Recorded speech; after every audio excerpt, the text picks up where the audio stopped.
Climbing a wall of war is a real thing for US markets. Right now, towering monolith of skepticism is comprising Wall Street's valuation across the board. The more S&P 500 goes up, the less people trust it. That's what's called unloved rally or even hate rally. Hedge funds have been piling up bets against US stocks with S&P 500 data showing near the most bearish readings since November 2011. Being bullish today is a very lonely proposition. And I would say the one thing you may bet, well, the most of market participants is just falling for, but in order to be reasonable, we need to remind this sentence. What the market has a tendency to do, the most market participants need to lose. And its aim is to surprise the most amount of people in the shortest time span. And betting against this rule might be unreasonable. So let's do together another epic study of behavior of the human head and dive into journey of investing. Today with Blockrevision Live, you may pop questions in the chat. I'm very glad you decided to pop in.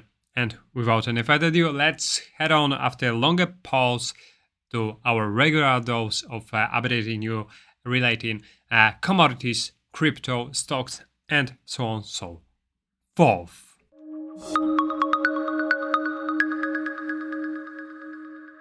And let's kick in with economy view. So the one of the topic that has recently been, I would say the most hotly debated one was this US possible default. So McCarthy warns Biden could bumble into first default in US history. Is that possible? I would say yes, it is possible, but is it probable? You know, it's the thing when the tax revenue combined with far greater, we have less tax revenue combined with far greater governmental outlays, and as we indicated in the beginning of the year, the Treasury got rid of almost all funds, nullifying the QT effect. So we may rise it around July and may push that debt ceiling even higher. But can we achieve it? Can we afford it during market circumstance where these inflationary gauges are nagging us as hell? Right now we are at the floor around 100 points on Treasury cash balance, and that's something that possibly will be raising, will raise some of it a hope for this one to jump up from here. So right now, I would say we are really to blame for this one, as the government really has sold us this very, very stupid fairy tales that in order to be more rich, you need to trust and support your government even further. With this very loose fiscal policy and with this get now, pay later services, we are to be pulled in the cycle of that would be very difficult to get out of. So it's our stupidity that get us to this point, and the government knows perfectly how to manage our minds in order to become more stupid, financially stupid units. And without a solution, the government may not be able to issue more debt, which could lead eventually to default on its obligations and cause disruption in the financial markets on an unprecedented level. And could it happen this time? I guess not, because it will be a reputational backdrop in US history. And I would say we will devote and sacrifice our cash in order to save the economy, at least for now. We cannot really have these problems piling up forever, but for now, the politicians will do everything just to save up their asses. So it's true that US debt helps sometimes fund critical programs that provide benefits and support Americans, but definitely not at this time when we have so high inflation. So US debt comes with challenges, including ability to pay the interest costs on the debt. And just looking at 2021, back in that year, we can find that our debt amounted to 6% of the US budget back then. Right now, in December of 2022, it was up to 15%. So look at the scale, look at the change. And undoubtedly, there's an importance of managing the debt and finding ways to reduce in the long term. Could it be achievable by the government? I guess yes, but it's a short-term solution, not a medium or long one that eventually may bring more painful days ahead. And also, we can find that tighter loan standards may cast doubt on future hikes, and that's why that ceiling should be risen. Otherwise, we'll have a much bigger problems with banking crisis and also other demises among industries. That's why those tighter loan standards is the one thing that also is pushing the valuation slower, and that's what the government don't want to do. So US paychecks also are increasing this valuation of inflation gauges, and at first time since that heightened inflation, we can find that real wages turn eventually positive. So for the Federal Reserve, it may bring much more worrisome outlook that when they are trying to cap the demand across the economy to tame price pressures, these wages are something that is eventually sparking another wave of possible inflation in the second year of second half of the year. Sorry. So that's why the economists are wondering what to do with this. Will they eventually lower the wages? I don't know. I guess it will just have its reflection in hiring inflation anyway. But will the CPI follow ISM PMI prices? It's very difficult to say, but historically it used to. But right now this tendency might be not as easy to get us to as lowering from that high levels. It needs a much of a drop, and usually it doesn't happen that quickly. From lower levels, it used to be much easier. For instance, CPIs from US back in 2008 has dropped, but we have a gigantic crisis. Right now, without a crisis, it would be very difficult to get those hiring valuations lower. US home builder sentiment is also rising. It's positive for the economy, but negative for inflation. And what we can say is this home builder sentiment suggests that the builders are optimistic about the demand for new homes. And right now, I would say that not overall very, very positive for that curbing inflationary things. The one thing that may eventually also lead to higher inflation is this dollarization as a trend. And since 1968, we can find that usage of USD as a international transactionary currency has shrinked by large extent. in 2017. Just look at how many countries have literally evaporated, and even though the US has the world's deepest and the most liquid financial markets, and they remain relatively open in spite of restrictions on Chinese investment in the industry sensitive for national security, it may even take us still around 10 years to lose up to 50% of global FX reserves. That's what the poll, economists poll, has brought us. In terms of market outlook, let's find out. Sorry, I'm getting back. And in terms of market outlook, let's find out what we have right here. Okay, so in terms of SPY, we are reverting this trend and have difficulties with overtaking the previous highs, and those prior highs are also kind of at risk on US 100. Nasdaq is right now trying to rebound out of its previous trough at 12.82, but it might be difficult with that followed price action. We are literally sliding the levels, and possibly another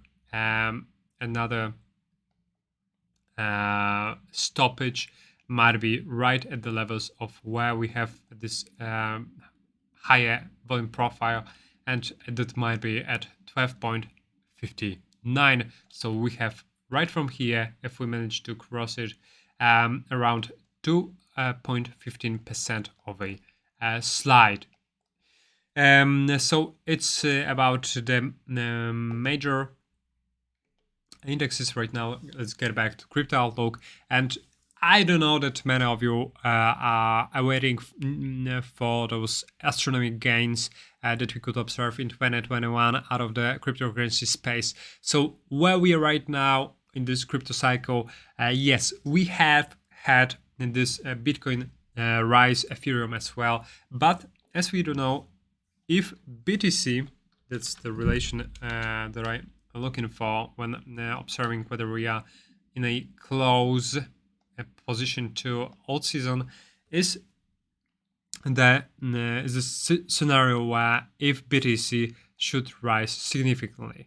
That's the situation we had back in April, March of 2021, back to May of 2021, and since October to November. Right now, this diagonal line is keeping us from this alt season to occur, and I guess it's still too early to start it up. Back in July and August, we had this relief rally after FTX demise, but right now we need to observe a much of a better price action for this pair. Another possible rebound moment will be right at 0.058, and that's the possibility where this price action may get us to. So it means the next few weeks might be a bit more painful than we have literally expected. So the alt season is the season where not only Bitcoin, Ethereum, and also large caps are rising. Right then, mid caps and low caps are achieving astronomical gains. But for this one, much more risk appetite might be setting in. All right, so as a positive gauge for the crypto is this crypto M&A. Mergers and acquisitions deals climb in the first quarter to a record, despite VC funding remaining scarce. And there were 54 transactions in the period, almost 10% more than a year earlier. And that might be the first sign that the markets are eventually recouping its prior losses and prior bankruptcies. And for the European Union, that's I would say, for regulatory prospect, I would say it's positive, but for the users, definitely not, as we don't know that cryptocurrency is related to privacy, and this crypto law are about to be stopped with its latest MiCA that been approved by the bloc's parliament, making a most comprehensive attempt to regulate the crypto sector of any developed global economy. And I would say the regulation has failed to keep up with the sector's pace of change, as it doesn't cover digital assets, staking and lending, decentralized finance, or non-fungible tokens. But right now, the regulators say it's better this than nothing. And the KYC procedures for all of the users will be heightened for the lifted to the higher levels. And I would say that you would need to register your and validate your account by your personal data, as without it you won't be allowed to use any type of centralized exchanges. That's why it may spark another wave of flock to decentralized solutions. For that reason, I would expect also that many of wallets that have this mixing type of transactions, mixing procedures, that also are increasing the privacy of users, may have its 5 minutes. All right, let's head on to market movers. And for this one, I wanted to check out the macro view, and I will just get to some of the data. So recently we've been going through such elements as US inflation rate that has been slowing in terms of percentage points, so it's positive for the economy. However, the unemployment, yes, also it has dropped. We can find that this market is still very solid. The job gains in sectors such as food and hospitality achieved 72,000, government 47, and business services and healthcare wasn't bad as well. And this normalization of the economy after the pandemic shock looks like getting us to the much more positivity, at least for now. In terms of manufacturing PMI, what we can find right here is that it beat the forecast of 49, right now, pointing to the first expansion in factory activity in 6 months. The new orders rose for the first time in 6 months, and the rate of job creation accelerated to the highest rate since September 2022. Optimism from the manufacturing over the coming year rose to a 3-month high, and also given us an outlook of a positivity. Whereas ISM manufacturing PMI has dropped. Reading pointed to a 5th straight month of a decline in factory activity.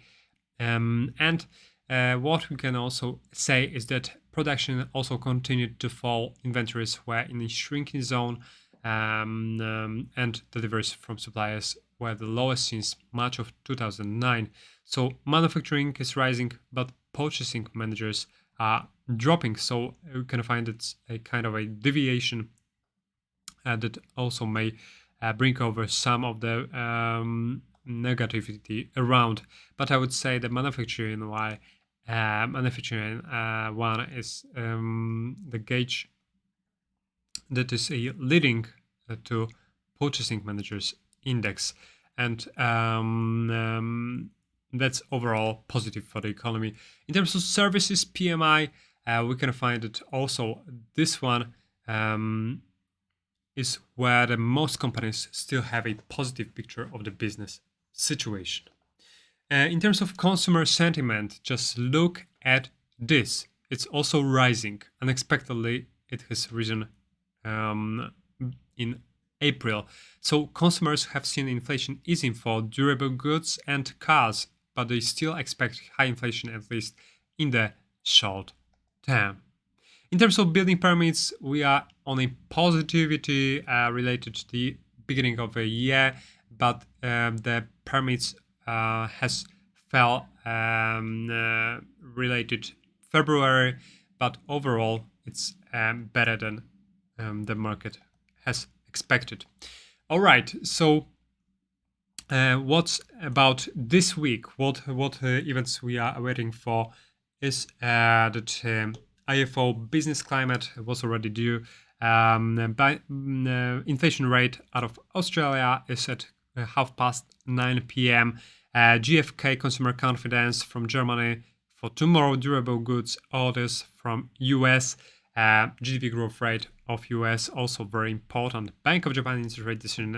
It will be very important to watch, as we might eventually get to neutral levels by the recent circumstances that may proceed it. GDP growth rate and inflation rate of both France and Germany will be to end up European data, the most important data, and core PCE price index. That's one of the most important for Fed to watch. On Saturday, we have PMIs from China. All right, so let's get back once again to our presentation. Earnings season right now. Earnings are tracking a slight bit driven by financials, so it means that overall the state of the economy is being pushed by a financial sector that right now is looking quite strong. But technology is, I would say, a bit of a surprising type of thing, but about it in a second. So we could find it aside of Wells Fargo and Goldman. Most of these banks has noted, the biggest banks noted a higher profits and has beaten expectations, whereas Wells Fargo finds that there will be more market stress ahead, and that's what we need to prepare for. What's now and what's next? We're going to find that Tesla operating margin shrank to 11.4% in the first quarter, and Netflix also retreated its subscriber growth revenue outlook missed projections. But EPS are still strong in a third and fourth quarter. We do expect this one gauge to get us back to where we were before this high interest rate cycle. So it's overall positive, but right now let's find out what's due this. This week on Monday we had also Coca-Cola that has beaten slightly expectations. On Tuesday we are on the way with Microsoft, Alphabet, and Visa. So those names are really gigantic, and they will be very important for the whole indexes to watch the results out of this.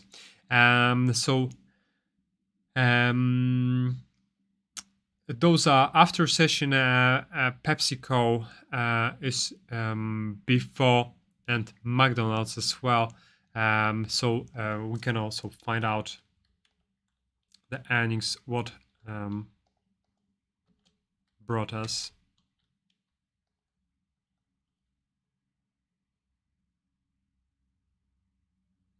Revenue has slumped net. Oh, sorry, that's not the updated one. Oh, is it? Is it for fourth quarter? Yeah, isn't it? Yes, and that's fine. So overall, outlook is positive, but revenue has dropped, so it may also cause some volatility on this previously rising stock. Okay, and for this week we also awaiting Meta platforms, and I will just get you back to this graphic, very nice graphic. So tomorrow we have Meta, Roku, Humana, and Bank. On Thursday, Amazon, American Airlines, Caterpillar, Intel, and on Friday, some of the oil companies, ExxonMobil and Chevron as well. And right now, trade idea, what I have for you right here, is for today XAU USD. So it's gold. It's gold right now. It's not. It's from Oanda. It's my favorite. So right here you can find. Yes, right here you can find that XAU USD have difficulties with rising above 2010, and we can find that positioning on gold has deteriorated with fewer buyers on the way, and right now we are consolidating after this impulse back on initiated back on 14th of April, and I do expect that we will with this consolidation happening will eventually break down lower. The objective for this formation is to get us to 19.3. As a fundamental, we can find that US real interest rate and gold price has previously this relation has previously this sectioned, and that's what I do expect, that with this divergence increasing, I would expect that in the matter of time that the gold eventually is about to fall. How far it may fall? At least to 19.38, but it may even be the end of this impulse, impulse that has ignited back in November of 2022. That when we expected eventually to have this hiking interest rate cycle to end up in the nearest future. And so XAU USD is right now in the matter of my interest, and any area within this box will be the very, very fine place to start a short position. So my objective is at 1935, and that's where I would start to